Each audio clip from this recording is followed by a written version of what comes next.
Okay, blessings and blessings. Affluent afternoon. Yes, brother. Welcome on to our Talk to a Brother podcast. I'm Coach Chris Yampower. I'm Thomas Scannell. And we've got the esteemed, the distinguished, the honourable sir. He actually a sir as well, you know. I clocked it. You saw it on the IG program, on the profile. Sir.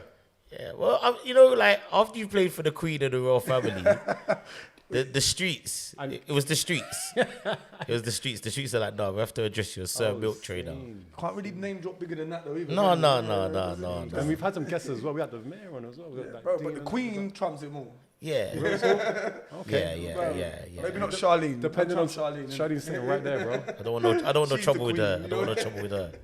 Okay. So, guys, welcome back to our series 3 of our Talk to a Brother podcast. This series is What the COVID, having that discussion about the impact of, well, it hit all of us, a pandemic and COVID, and how it impacted us before, during, and after lockdown, and why it's having such a massive. Sorry, Tom, go for it. Yeah, no, I was going to say, and it's also about the hesitancy of vaccination as well that we find in our community, and just discussing around what it is in your community. And obviously, well, Martin, do you want to tell everyone for anyone who doesn't know Martin, like what you do, who you are? So, a lot of you may know me as Martin, but the majority of you'll know me as DJ Milktray. Been DJing since what year? 95. Started DJing back in 1995. Me and my cousins set up a sound called Sweet Boy Entertainment, which has led on to achieving some amazing goals, and taking me to places that I could never have really dreamt of. And I'm at a position in life now where I've reached one of my main goals, which is to DJ and be in the music industry full time. My primary thing at the moment is our Hope program, which is our DJ and mentoring program, where we go around and teach young people and adults as well. Don't want to just limit, but we kind of focus on the young people and the generation coming up, and teaching them how to DJ and how to turn it into like a viable career, business, etc. And the offspring that can come from that. So not even just DJing, but management, production, radio, all of that kind of thing. That all kind of comes under the umbrella of the Hope program. So that's what we do, man. And I'm blessed to be here. Brother, we're grateful. Yeah, man. We're absolutely grateful. Just blessed to be here, man. Trust me. So yeah, well, look, this is a table. This is a hot. We need to get a red table now. What is it that Jada Pinkett has? What hot desk? Is it hot desk? What the red table sound red thing? Table. Yeah. Sorry, we're going to. No. You don't want the red thing because it's too much pass around that table. Yeah, the energy's not right around that table. So we keep it green. You know what I mean? Yeah. Keep it green. Yeah, close to the earth. All of that kind of thing. Yeah, because the one thing nobody don't want, no passer. I'm not in it. Come on now. But we're grateful for you. We appreciate you coming on board.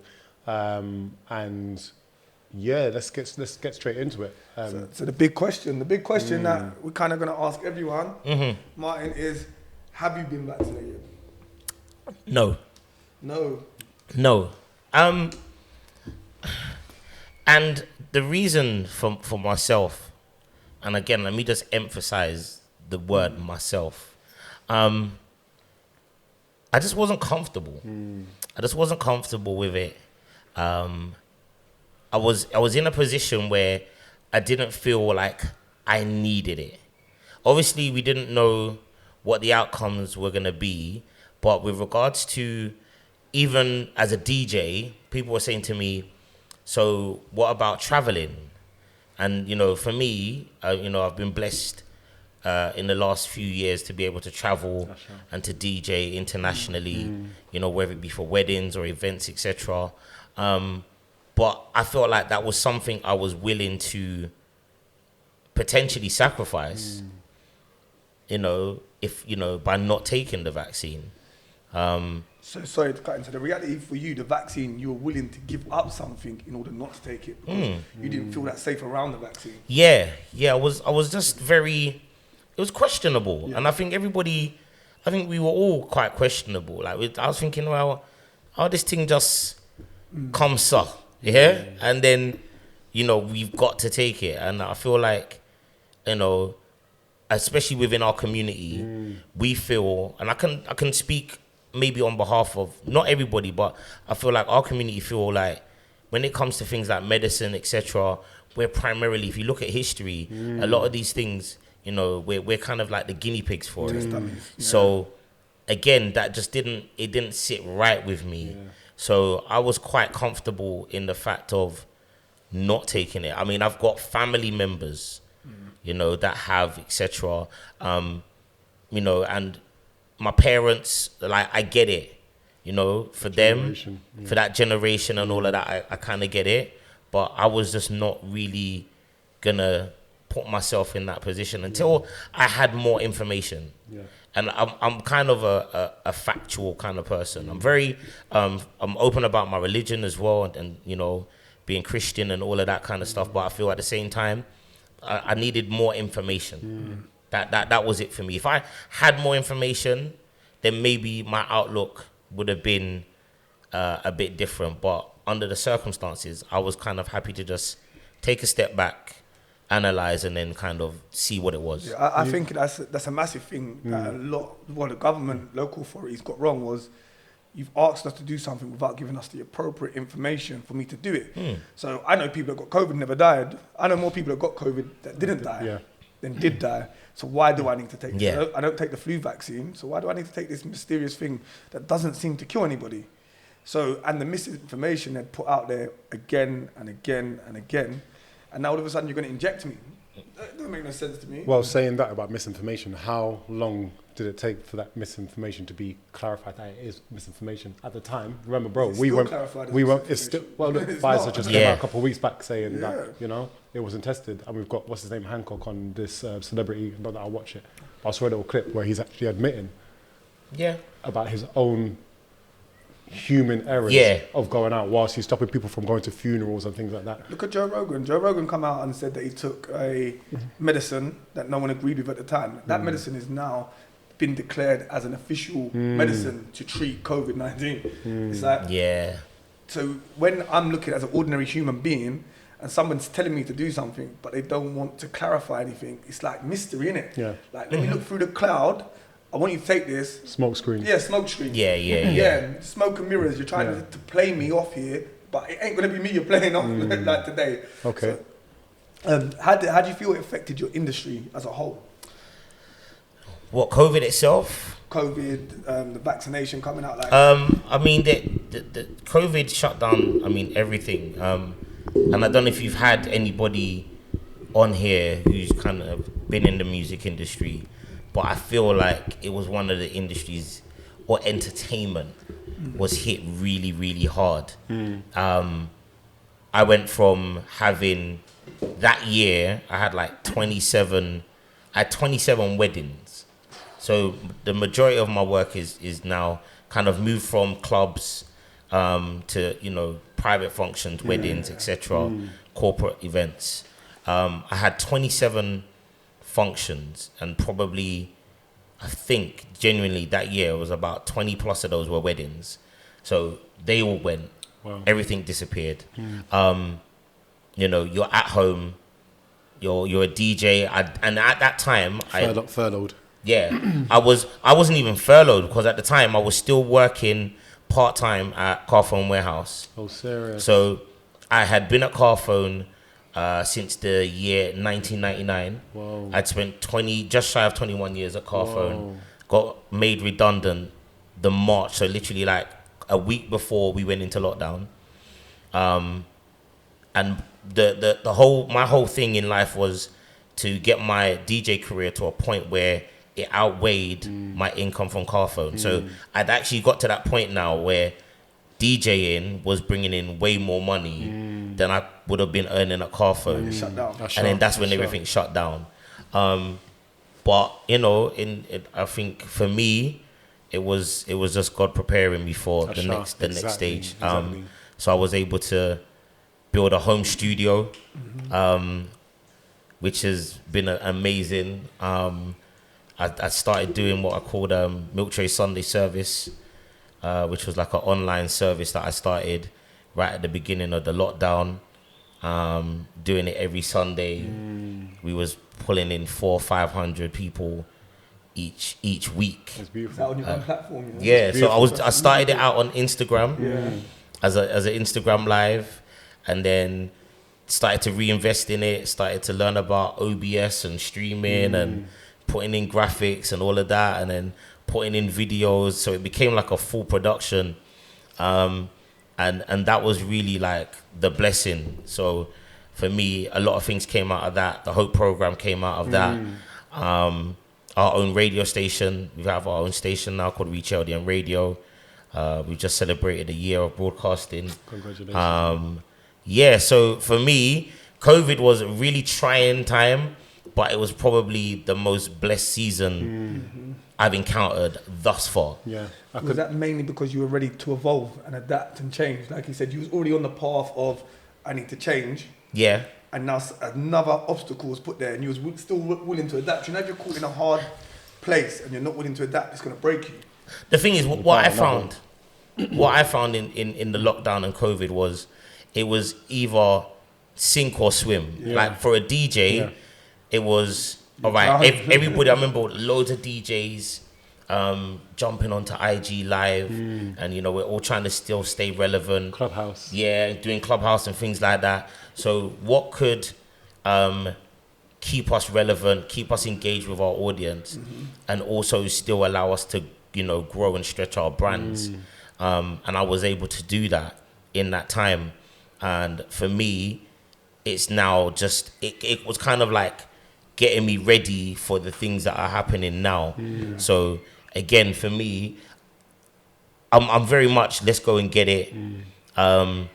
If there's a challenge, then I'm gonna go for it. And the thing is, I've got some amazing people around me to kind of help me execute the visions and the goals that God's given me. So yeah, man, I'm in a good space. How did you find it? Because you mentioned about how that impacted you and obviously your industry as DJs, the audience that you would have seen, because there was a massive shift in even mental energy, emotional, spiritual energy. How did you see it with your target audience? For the what I found is that there was a newfound appreciation for DJs, because up until that point we were just the guys that you saw in clubs and etc.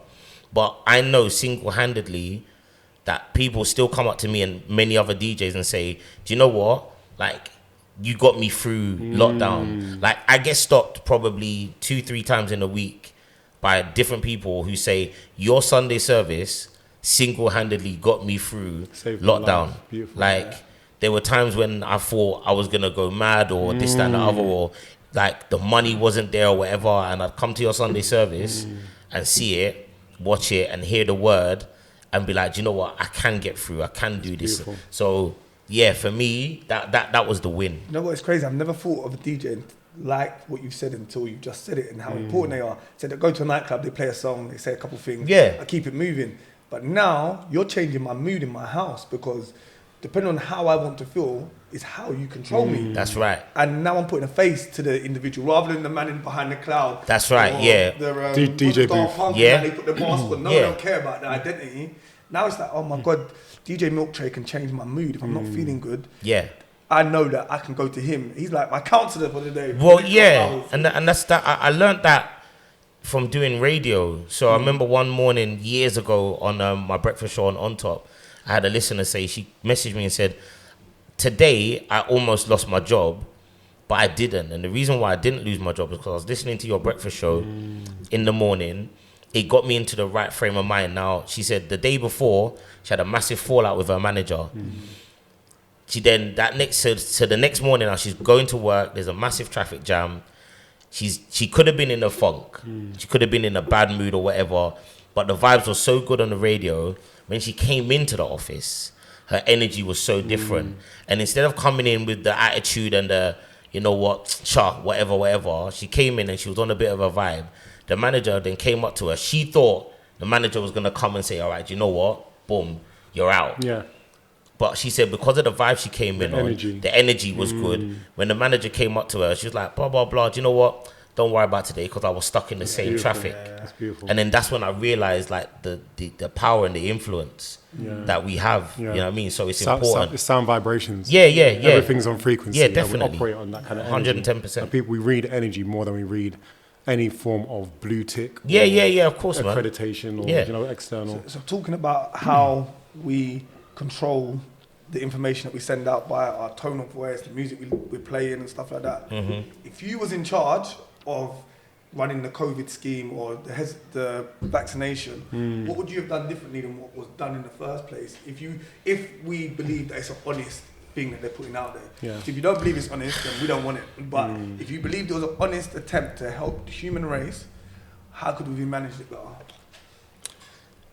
I'm gonna say one thing, and it's gonna be quite short.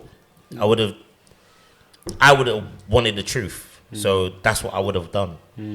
So the truth was a problem. I think the truth from the get-go, because it wasn't really put out there, people didn't really know where they stood. When you give people that kind of mindset, that kind of energy, it causes confusion, panic, it causes distress. Do you know what I mean?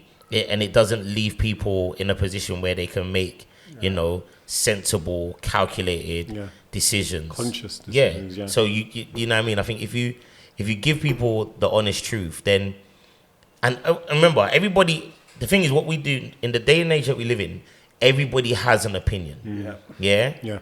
That's why social media is thriving, because everybody has an opinion, whether it's right or wrong. Everybody now has a platform to have their own opinion.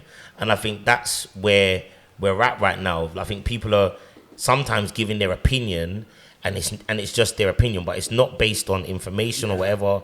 A lot of it is based on how they're feeling. And I think the powers that be kind of did play into that, and know that we were gonna panic, and we were gonna, fear. False evidence appearing real. That's what it is. So, and unfortunately, a lot of those sort of governing decisions are made, or when the choices we're given, are given out of fear. Because if you remember, just before the start of the lockdown, it was a massive scare from Wuhan. All you can hear or see on news and on the news and TV and YouTube was people dropping. It's like a zombie attack, like Walking Dead. Tom and I were even making jokes about getting our crossbows ready. And the price went up on Amazon as well. It wasn't even a joke. What, for crossbows? Yeah, we were about to take over Tesco's. Tesco's was going to be ours. It was going to camp out there. Are moving mad. Protecting, brother. We had to protect. It's all about running around Fort Heath with crossbows and that outside Tesco.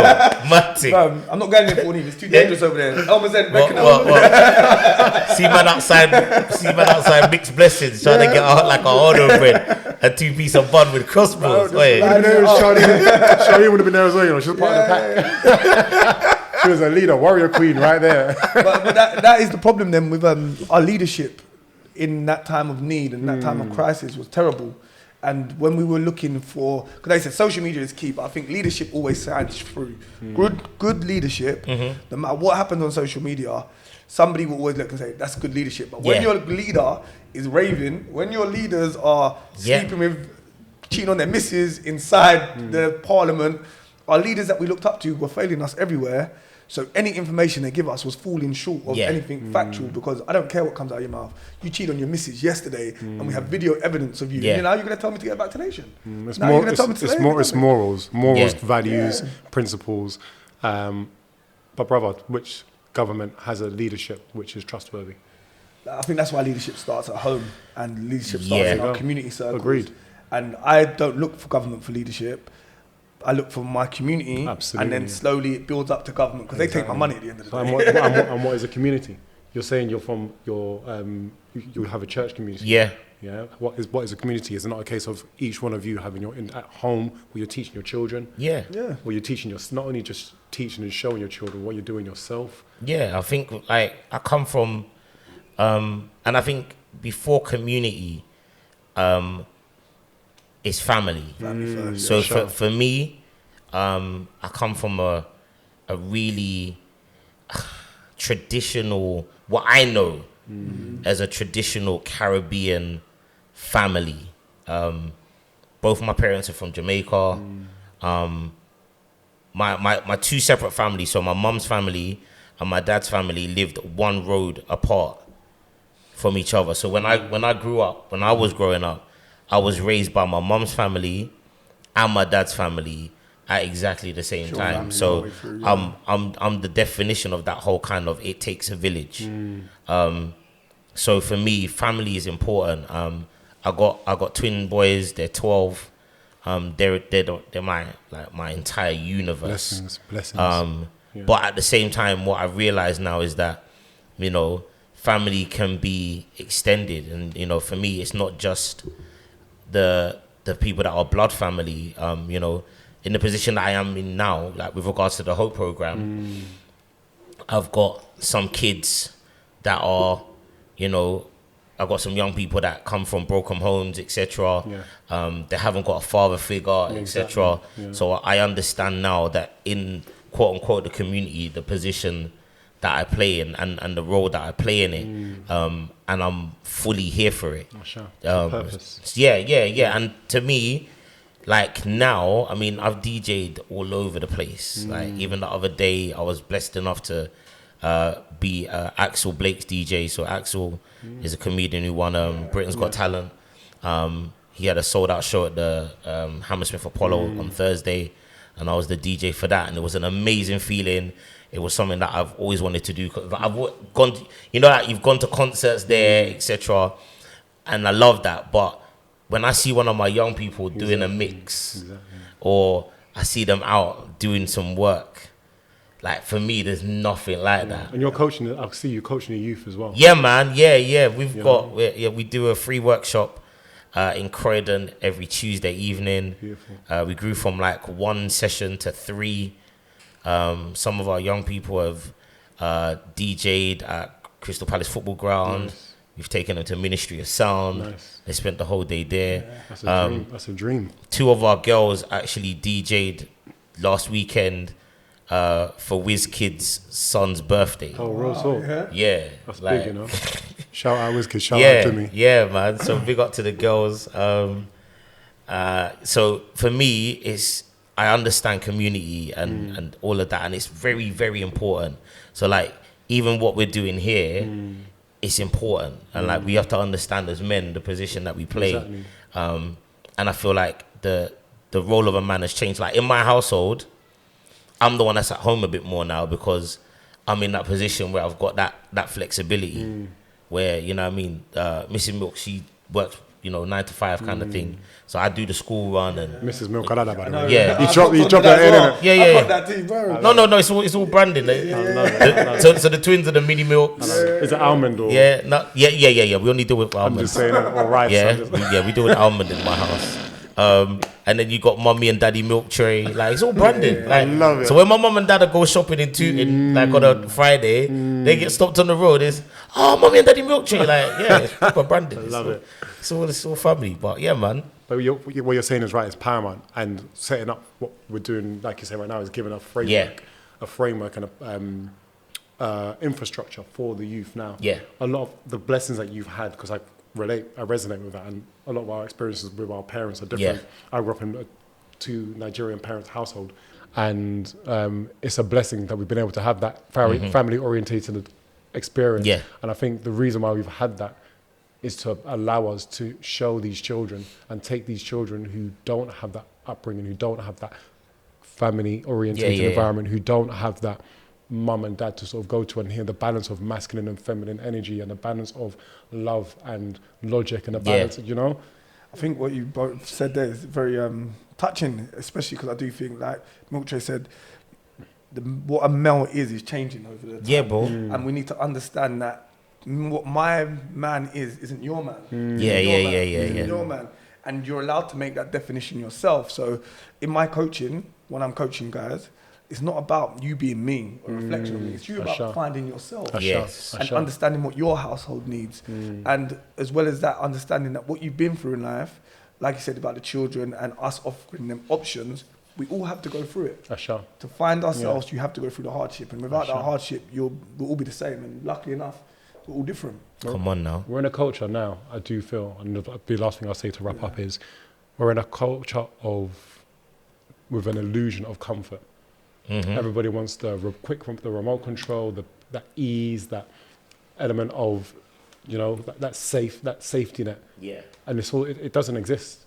And a lot of people find themselves doing jobs that they don't want to do, being in relationships they don't want to be in, being unhappy with their current circumstances and unable to evolve because of that thing of, do you know what, this is what I know. Yeah. This is what my parents have shown me. And you can only teach what you know, not in a judgmental way, but this is what I've seen. This is what I'm familiar with. And I see the other stuff. I see other people doing it, but let me play it safe. And I think that's also what tied into what happened to a lot of people over lockdown and with the vaccine and with when people are quite submissive or people are quite obedient and not actually willing to take the risk to actually say, do you know what? My gut instinct, my core, my center, my light tells me that something doesn't feel right. Yeah, that's how I felt. That's exactly how I felt. I feel like it just doesn't feel right. And you know what I mean? Like my grandma, you know them old school grandma, they give you the words of wisdom or whatever. And I feel like she would just always say like, just trust your gut. Exactly. She would always say that to me, like, just trust your gut. So I think in that time I was just like, you know what? I'm just gonna go with how I feel. Yeah. And you know, I'm still here, so it's beautiful. So you've done the right decision. So until something else happens. And I'm not, knocking anybody because, like I said before, I've got family members. Do you know what I mean? Who've taken the vaccine and whatever. It is what it is. But now we're in a place where let's move forward. Let's do better. Yeah. Let's keep winning, man. Yeah, just keep it transparent. Yeah. But the family members bit and everyone else, it's not a judgmental thing because one thing we see with our government, there was a lot of pressure put on people either to keep their jobs, to travel, to see their family. Yeah. That's what the challenge is and that's what this conversation is about. Yeah. There's a lot of people, even myself, I had family members, a lot of very close blood-related family members that were openly saying to me, Chris, I don't feel comfortable doing this, but I'm doing it because I want to be able to see ex family member. I want to be able to travel. I want to protect. So. And I mean, maybe if I was in a different circumstance, maybe I'd say something different. But ultimately, I'm not. So I'm good. Is it your? No, that's the thing. No, it's good. That's cool. Yeah. But at the end of it, I do think no egos, no judgment. Break bread and prosper. That's the motto. That's the motto, bro. I don't know which camera I need to look at. But them man have been doing that, yeah? Because did you see the way they did that? Bang, bang. I was like, come on. Thank you, Milktray, man. Thank you very much. Pleasure, man. Enjoyed the conversation. It's a blessing. Man. It's a blessing. Love, look, man. We're going to have another one. Whoa, look, we're going to have to invite you onto another one. Yeah, man, definitely. Because there's so much we didn't even touch on. Yeah, that was beautiful. We appreciate you. Appreciate you. Bless, man. Yeah, blessings, guys. Peace. I'm going to say, sending you guys an abundance of love, light, peace, joy, and blessings. Peace.